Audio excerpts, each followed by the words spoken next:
Dear students, today we will study about legal and ethical issues and role of nurse in genetic counseling. Now, what are the major issues in and ethical issues in genetic counseling? The main thing is that it is a new branch which has arisen, and not all have equal access to the services. So major issues are equitable access is not there to the service is not there to the whole population. Then is voluntary or mandatory counseling. Voluntary patients will do according to their own wish, or it is mandatory, compulsory. This is another issue. Then what about testing and screening? Where it will be done? Individual and parent choices to be safeguarded. Full disclosure of confidentiality, that is very important part that has to be preserved at any cost. Now, confidentiality about information. Confidentiality about information means it should be should be totally secret. The secret of the confidentiality of the patient and whatever they are planning should not go out anywhere. If that trust the patient won't develop, they will not come for this thing. Privacy of genetic information from institution and third parties, because this test will be done outside.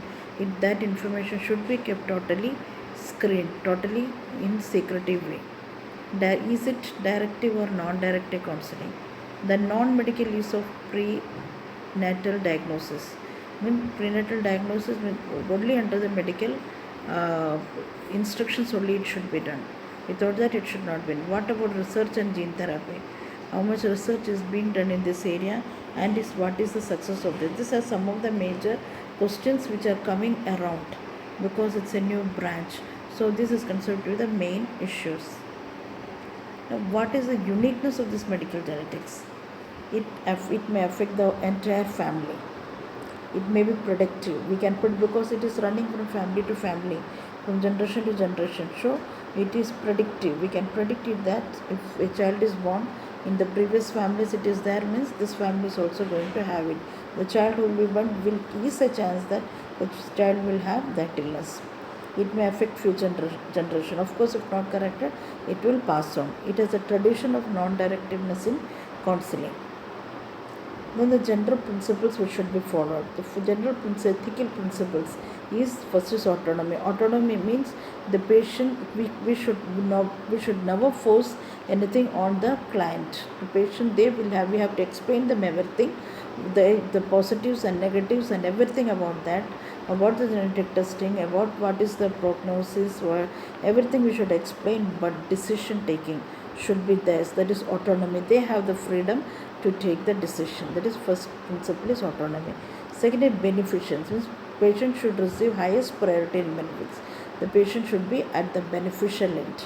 They should not be kept in dark, because nowadays trend is that everything is become professional and people to make money, they say anything, they trap them and do that. So patient should receive highest priority, and about everything should be told openly to them. Non-maleficence.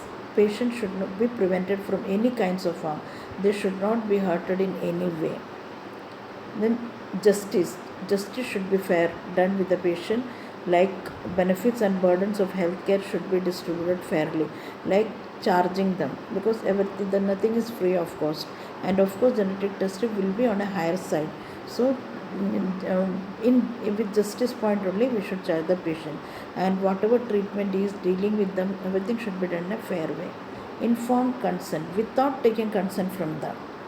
Written documented consent should be there before doing the genetic counseling or genetic testing or any treatment, gene therapy or anything. Before doing that, written consent should be taken from the patient. Patient should be informed about what is the aim of that method, what selection criteria will be used, what will be the benefits, what is the risk involved in that. Everything should be very clearly in written informed to them. Then confidentiality. Patient has the right to full confidentiality. Next, ethical principles applied to genetics. That's again parental autonomy during abortion cases. parental autonomy we should never force them. Suppose the child is having we are diagnosing inside the womb itself that the patient is having a congenital anencephaly or hydrocephalus or neural tube effects or heart disease or esophageal atresia, any kind of congenital diseases they may be having, but we should never force. We should explain them the pros and cons, but autonomy decisions will be there. We should never force them. The non-directive consultation. Practitioners need to disclose to the consultee the risk and benefits of each procedure. The risk and benefits of each procedure should be explained to them before each procedure. Then in case of putative father, not the biological father, in case the father is not the biological father, but we are taking a father in rent, like the sperm will be collecting, or the somebody would have adopted the child. In that case, the mother should be informed about everything, because the father is sperm production, they are not having children, and the sperm count is nil in case of the father. Even after all the treatments, they are not able to overcome that. In that case, what the thing is, you will take we will be taking sperms from other person, but all the information should be given very clearly. All the information should be very clearly told to the family. Nothing should be hidden. The mother should be told, because no mother will be able to accept that thing. So confidentiality is very important, and hence the mother should be prepared for accepting that. Without the mother's consent, that should not be done. So she should be informed, and this should be done to avoid all the social problems and psychological problems which will occur in future. Then in case this, what is the role of nurse? Recognize and suspect genetic disorders by their physical characteristic and clinical manifestations. The role in genetic counseling, only the persons who are taken training in that, they only can do that, because it's a very sensitive branch, and hence during the training period, the nurses will be taught everything, and those who can recognize and suspect genetic disorders by the physical characteristics and clinical manifestations, they should be able to recognize and suspect. Then create a genetic pedigree, that is diagram of the family history of nearly about from the 3 to 4 generations. It should be that pedigree should be, the family tree should be drawn, including birth, death, and genetically linked element. Then clear up misconceptions and allay of feeling of guilt. All these things should be cleared. Assess the diagnostic process by exploring medical and family history information by using physical assessment skills, blood samples. This should be done by the nurse. All diagnostic procedures by exploring medical and family history and by using physical assessment skills and blood samples, all should be taken. Enhance and reinforce self-image and self-worth of parents and child with genetic condition. They should improve, they should encourage, they should value their self-image, because persons having disformation, malformations or congenital anomalies, they will be having always they will be having a self-pity feeling.